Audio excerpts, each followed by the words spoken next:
নমস্কার বন্ধুরা, village food with কল্যাণীতে আপনাদের সবাইকে স্বাগত জানাই।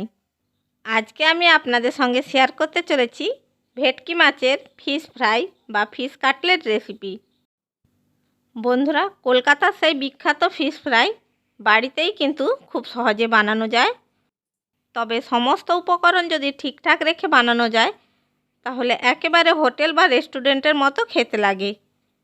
তাহলে বন্ধুরা, আসুন দেখে নেওয়া যাক কলকাতার স্পেশাল ভেটকি মাছের ফিশ ফ্রাই হোটেল বা রেস্টুরেন্টের মতো। ভেটকি মাছের ফিশ ফ্রাই বানানোর জন্য সবার প্রথমে যেটা লাগবে সেটা হলো ভেটকি মাছের ফিলে। আমি এখানে 9 পিস ভেটকি মাছের ফিলে নিয়েছি। বন্ধুরা, 9 পিস ফিলেকে আমি একটা প্লেটের মধ্যে সাজিয়ে নিয়েছি। এবার আমি ওর মধ্যে দিয়ে দিচ্ছি অর্ধেকটা পাতিলেবুর রস।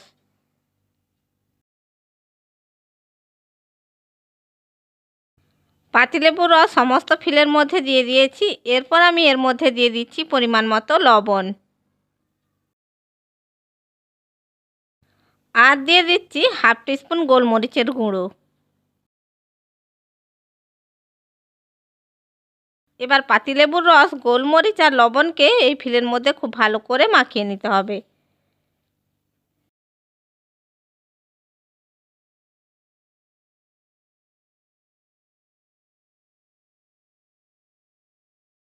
পাতিলেবুর রস, লবণ, গোলমরিচকে ফিলের মধ্যে খুব ভালো করে মাখিয়ে নিয়েছি। এবার এটাকে 1 ঘন্টার জন্য নর্মাল ফ্রিজে রেখে দিচ্ছি।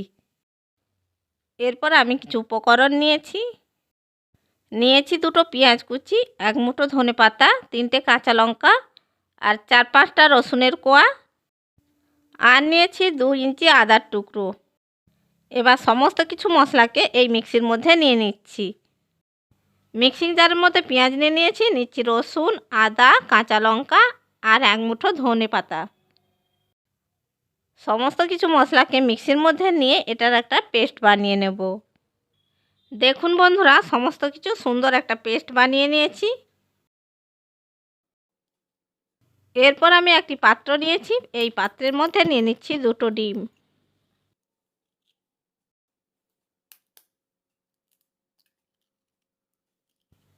এবার এই ডিমের মধ্যে দিয়ে দিচ্ছি পরিমাণ মতো লবণ, হাফ টিস্পুন গোলমরিচের গুঁড়ো। এরপর লবণ আর গোলমরিচের গুঁড়োকে ডিমের সাথে এইভাবে খুব ভালো করে মিশিয়ে নিতে হবে। লবণ আর গোলমরিচের গুঁড়োকে খুব ভালো করে ডিমের সাথে মিশিয়ে নিয়েছি। এবার আমি 1 ঘন্টা পরে মাছের ফিলেগুলো ফ্রিজ থেকে বের করে নিয়েছি। এরপরে আমি ফেটিয়ে রাখা ডিমের গোলাকে অল্প অল্প করে মাছের ফিলের মধ্যে দিয়ে দিচ্ছি।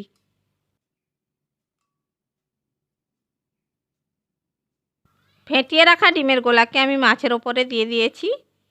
এবার ধনেপাতা, কাঁচা লঙ্কা, রসুন দিয়ে যে একটা পেস্ট বানিয়ে রেখেছিলাম সেটা এই মাছের ওপরে দিয়ে দিচ্ছি।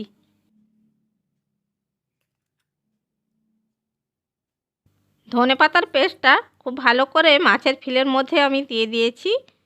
এবার এগুলোকে খুব ভালো করে ফিলের মধ্যে মেখে নিতে হবে। ফিলের মধ্যে এই পেস্টটা যত ভালো করে মাখবেন ফিশ ফ্রাইয়ের টেস্ট তত ভালো হবে।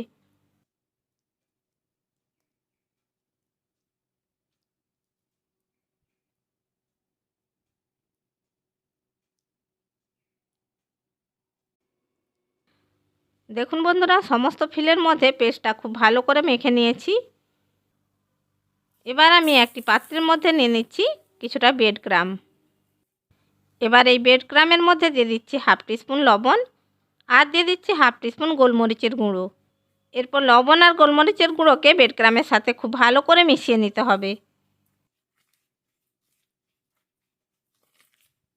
লবণ আর গোলমরিচের গুঁড়োকে ব্রেডক্রাম্বের সাথে খুব ভালো করে মিশিয়ে নিয়েছি। এরপর আমি একটা ফিলেকে ব্রেডক্রাম্বের মধ্যে খুব ভালো করে কোট করে নেব। ব্রেডক্রাম্বের মধ্যে ফিলেটাকে খুব ভালো করে কোট করে নিতে হবে।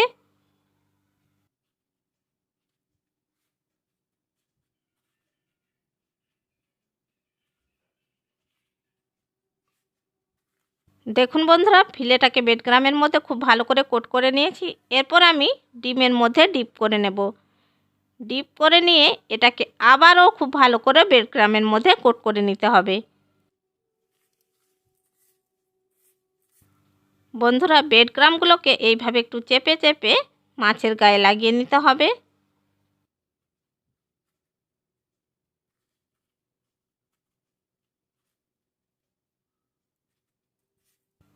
খুব ভালো করে এইভাবে লাগিয়ে নিয়েছি।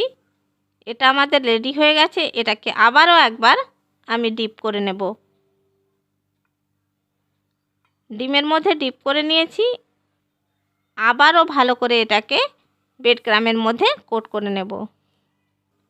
বন্ধুরা দুবার ধরে যদি এইভাবে ডিমের গোলার মধ্যে ডুবিয়ে আবার কোট করা যায় তাহলে কাটলেটটা খুব সুন্দর হয়। দেখুন বন্ধুরা একটা ফিশ ফ্রাই বা ফিশ কাটলেট গড়ে নিয়েছি। এবার এটাকে আমি একটি প্লেটের মধ্যে রেখে দিচ্ছি।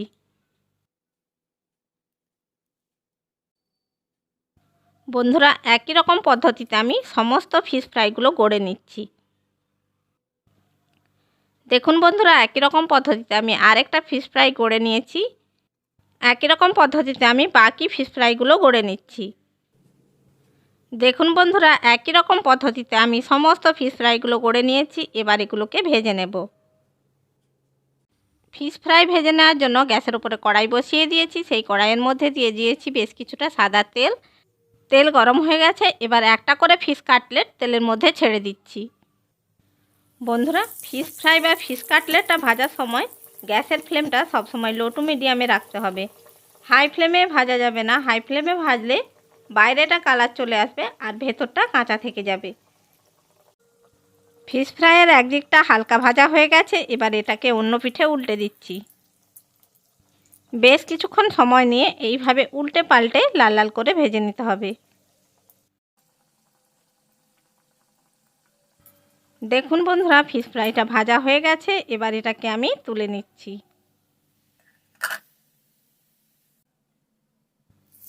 একই রকমভাবে আমি সমস্ত ফিশ ফ্রাইগুলো ভেজে নিচ্ছি। বন্ধুরা ফিশ ফ্রাই বা ফিশ কাটলেটগুলো ভাজার সময় গ্যাসের ফ্লেমটা সব সময় লো টু মিডিয়ামে রাখতে হবে। দেখুন বন্ধুরা একই রকমভাবে আমি আরেকটা ফিশ ফ্রাই ভেজে নিয়েছি। একই রকম পদ্ধতিতে আমি বাকি ফিশ ফ্রাইগুলো ভেজে নিচ্ছি। দেখুন বন্ধুরা সমস্ত ফিশ ফ্রাই বা ফিশ কাটলেটগুলো আমি ভেজে নিয়েছি। এগুলোকে একটি প্লেটের মধ্যে রাই সস টমেটো সসের সঙ্গে সার্ভ করে নিয়েছি।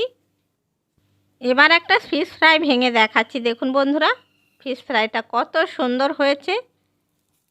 একেবারে হোটেল রেস্টুরেন্টের মতন হয়েছে দেখুন। তাহলে দেখলেন তো বন্ধুরা বাড়িতেই কিন্তু হোটেল রেস্টুরেন্টের মতো ফিশ ফ্রাই বা ফিশ কাটলেট বানানো যায়। আশা করি বন্ধুরা আমার এই ফিশ ফ্রাই বা ফিশ কাটলেটের রেসিপিটা আপনাদের ভালো লেগে থাকবে। রেসিপিটা ভালো লাগলে লাইক করবেন, শেয়ার করবেন আর কমেন্ট বক্সে আপনাদের মূল্যবান মতামত জানাবেন। আর এই রকম আরও নানা রকমের রেসিপি পাওয়ার জন্য আমার চ্যানেলটিকে সাবস্ক্রাইব করে বেল আইকনটি প্রেস করে দেবেন। তাহলে বন্ধুরা যখনই আমি ভিডিও ছাড়ব নোটিফিকেশানটা সবার আগে আপনার কাছে পৌঁছে যাবে। চ্যানেলে যদি নতুন বন্ধু হয়ে থাকেন চ্যানেলটিকে সাবস্ক্রাইব করার জন্য অনুরোধ রইল। ভালো থাকবেন, সুস্থ থাকবেন। আবার দেখা হবে অন্য কোনো ভিডিও নিয়ে। ধন্যবাদ।